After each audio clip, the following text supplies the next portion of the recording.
안녕하세요. 시온연구소입니다. 시온연구소 오늘은요, 비버 챌린지에 대해서 알아보고 그 비버 챌린지 그 문제 중에서 한 두 가지 정도만 여러분들께 소개를 시켜드리려고 합니다.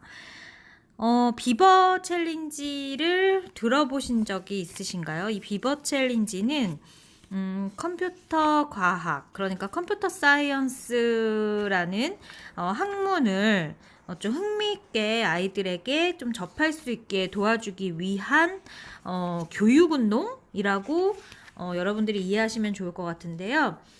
조금 더 자세하게 설명을 하자면 비버 챌린지는 특별한 사전 지식 없어도 도전이 가능한 과제에 도전하게 함으로써 그 소프트웨어 교육과 학습의 동기를 유발하고 컴퓨팅 사고력을 즐기기 위한 목적으로 개발된 과제 해결 중심의 혁신적인 평가 모델이자 교육 운동입니다. 라고 설명드릴 수 있을 것 같습니다.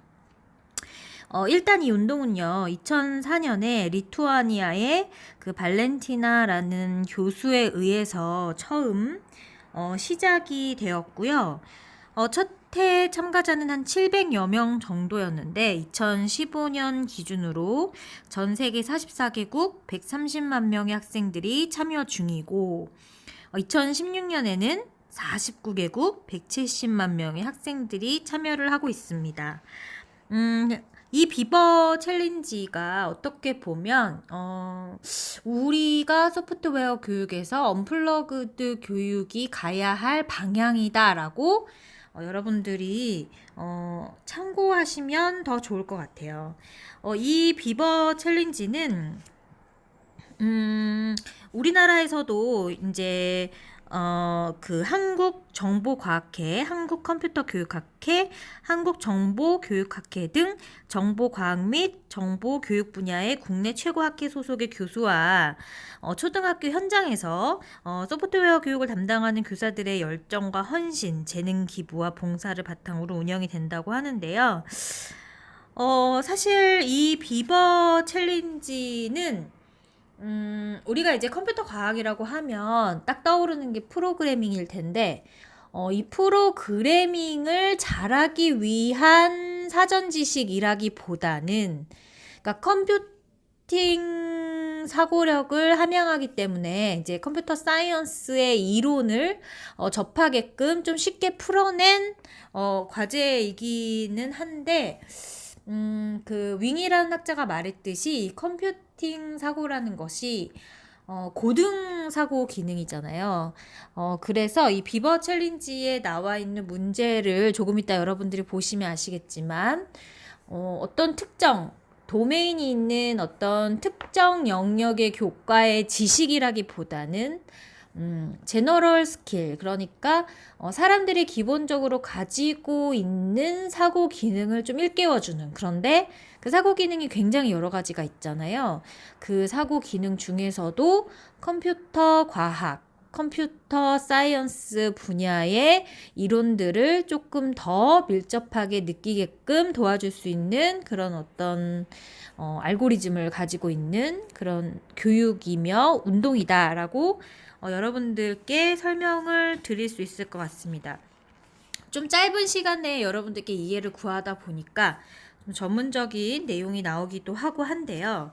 문제를 보면 여러분들이 좀 쉽게 이해를 할 수 있을 겁니다. 그래서 첫 번째 문제는 이 비버 챌린지에서 그 공식 교재로 낸 이제 책이 있더라고요. 제목은 International Challenge on Informatics and Computational Thinking 이라고 되어 있습니다. 그래서 김동윤 선생님께서 편역을 하셨고요. 여기에서 저는 이제 연습 문제 중에서도 초등학생용 연습 문제 두 문제를 여러분들과 함께 이야기 나눠보도록 하겠습니다.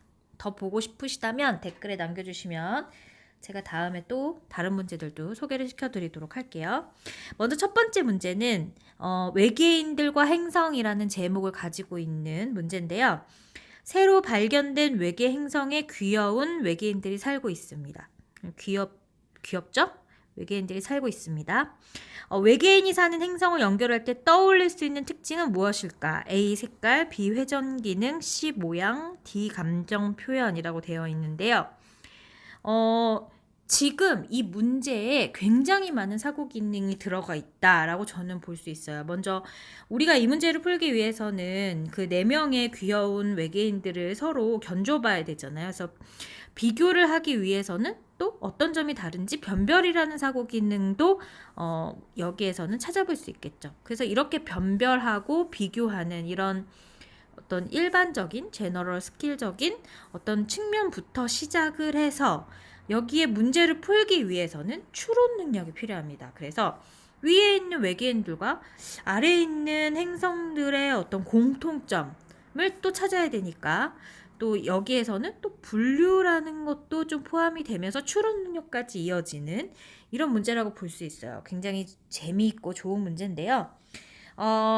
A 색깔을 보시면 색깔이 정답인 것 같지만 지금 이 그 정육면체와 그 다음에 오징어 같이 생긴 그 정사면체 친구를 보면은 지금 색깔이 지금 일치하지가 않죠. 그래서 이게 사실 어떻게 보면 또 하나의 알고리즘도 여기에서 설명을 드릴 수 있을 것 같은데 알고리즘 역시도 공통적인 특징을 가진 것들끼리 이렇게 세멘틱 이렇게 의미를 연결해주는 그런 어떠한 특징을 가지고 있죠. 그래서 굉장히 첫 번째 문제인데 스파크가 굉장히 세고 굉장히 좋은 문제다라고 볼 수 있습니다. 그래서 어쨌든 A 색깔은 아니죠. 이 정육면체와 정사면체를 봤을 때 연결이 되지 않으니까요.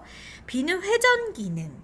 회전 기능이라고 보기에는 사실 이 외계인 친구들이 뭐 어떻게 회전을 하는지는 그냥 그대로 그 모양 그대로를 이렇게 머릿속에 떠올릴 수 있어도 얘네들이 회전을 해서 이렇게 되었다라고는 좀 설명드리기가 어려운 부분이 있죠. 그 다음에 C는 모양. 예, 그래서 여기 보면은 그 좀 붉은색 기운은 약간 그 화성처럼 생겼죠? 그래서 이렇게 같이 연결, 지구같이 생기는 동그라미, 그 다음에 정사면체는 오징어처럼, 그리고 이게 약간 이렇게 모양을 가지고 이렇게 네, 떠올릴 수 있겠죠? 감정 표현은 아닌 건 알겠죠? 그냥 봤을 때는 감정 표현이 느껴지지 않습니다. 그래서 정답은 C인데요. 이 문제가 사실 비슷한 특징을 찾아서 분석해서 연결하는 그래서 좀 AI 어떤 속성을 가지고 있는 문제였습니다. 굉장히 재밌었고요. 이번에는 조금 긴 문제를 볼까요?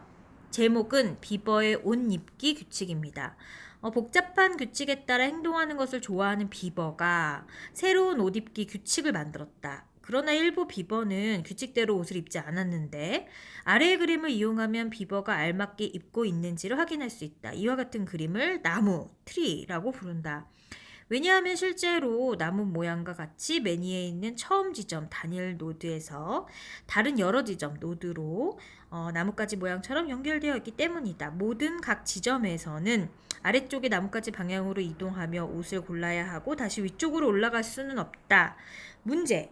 다음 중 규칙에 맞지 않게 옷을 입은 비버는 누구인가요? 이 문제는 방금 여러분들과 제가 풀었던 첫 번째 문제보다는 난이도가 굉장히 많이 올라간 문제라고 볼 수 있습니다. 저는 사실 이 문제를 처음 봤을 때는 분류인가? 라는 생각을 했어요. 그런데 분류라기보다는 알고리즘입니다. 그래서 사실 분류라고 착각한 이유는 위계적인 어떤 형태를 띠고 있었기 때문에 근데 직관적으로 분류였나? 라고 했지만 내용을 자세히 보니까 큰 꼬리 얘 아니오 얘는 이쪽으로 아니오는 이쪽 그래서 예와 아니오로 나뉘어져 있는 이런 정렬이라든지 그리고 또 큰 꼬리를 중심으로 안경과 큰 이빨로 나뉘었는데 이게 특별한 어떤 기준에 의해서 나뉘어진 것 같지가 않죠. 그래서 이건 분류 문제는 아니고요. 트리 어차피 문제에서 네, 정답을 그 내용을 다 알려줬습니다. 이거는 의사결정 트리의 하나 예입니다. 그래서 패턴 인식이라고도 볼 수 있을 거예요. 이 패턴 인식을 여러분들께 쉽게 설명드리기가 조금 어려울 수도 있겠는데 그냥 쉽게 좀 설명을 드리자면 좀 어떠한 형태가 있는데 그것을 우리가 인식할 수 있게끔 만들어 놓은 지금 이 표라는 거죠. 그런데 패턴 인식이라고 단정적으로 얘기하기에는 좀 그 패턴을 인식하기 위한 어떤 특징은 예, 아니오밖에 없지만 그래도 굉장히 재미있고 좋은 문제라고 볼 수 있겠습니다. 먼저 보시면은 첫 번째 그 A라는 다람쥐를 보시면 죄송합니다. 비버를 보시면 일단 큰 꼬리죠. 그래서 큰 꼬리에서 예로 가야 됩니다. 이게 굉장히 좀 어려운 문제라는 생각이 많이 드는 게 일단 자 보겠습니다. 자, 큰 꼬리 ABC는 큰 꼬리입니다. ABC는 큰 꼬리고요. 게다가 규칙에 맞지 않게 옷을 입은 비버를 찾아야 돼요. 그래서 ABC는 큰 꼬리고 큰 꼬리면은 가지고 있으면은 예. 지금 ABC가 다 예니까 D부터 볼까요? 아니오로 갈까요?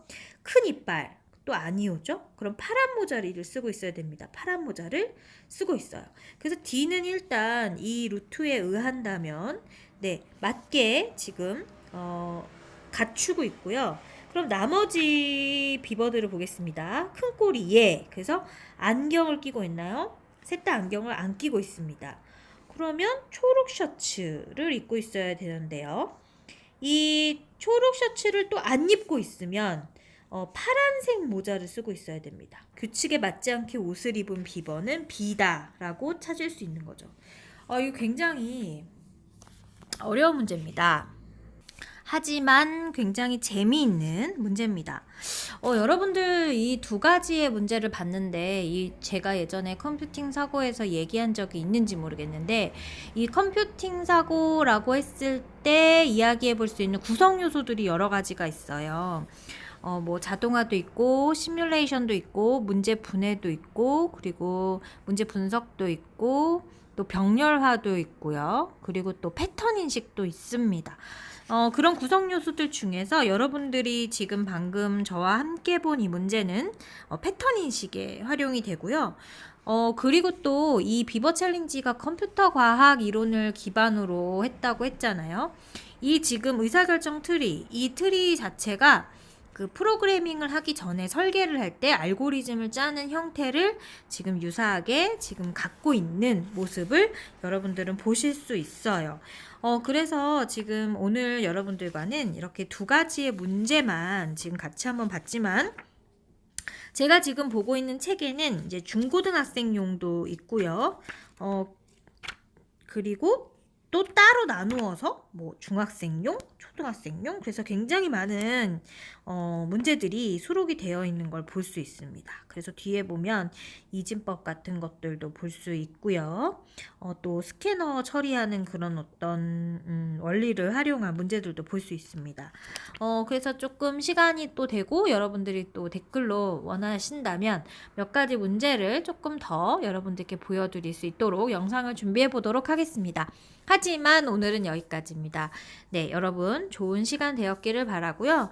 비버 챌린지에 관심 있으신 분들은 좀 가까운 어떤 도서관이나 아니면 서점에서 한번 활용을 해서 한번 보신다면 좋을 것 같습니다. 그럼 여러분 우리 다음 시간에 또 좋은 내용으로 만나요. 안녕.